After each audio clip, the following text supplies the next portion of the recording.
So, you're thinking about creatine for weight loss. Let's break down if it actually works. Yeah, it's super popular. But the real question is, does it actually help you burn fat? All right, so the short answer, it's complicated. The science isn't a simple yes or no. The theory sounds great, right? But in reality, the research is still pretty inconclusive. Okay, so one idea is it fires up thermogenesis, basically heat production in your fat cells. It might also cut down on triglycerides, a type of fat your body stores away.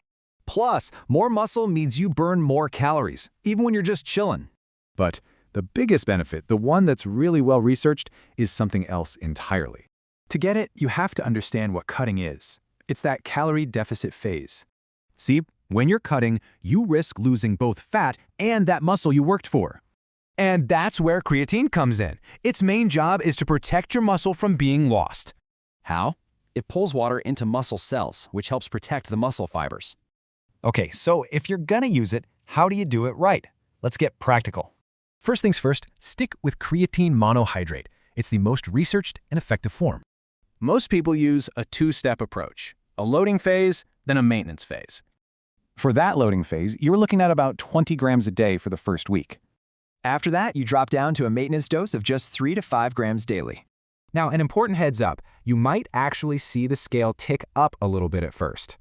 Don't panic. It's just water being pulled into your muscles. That means it's working. And finally, we absolutely have to talk about the most important part, safety.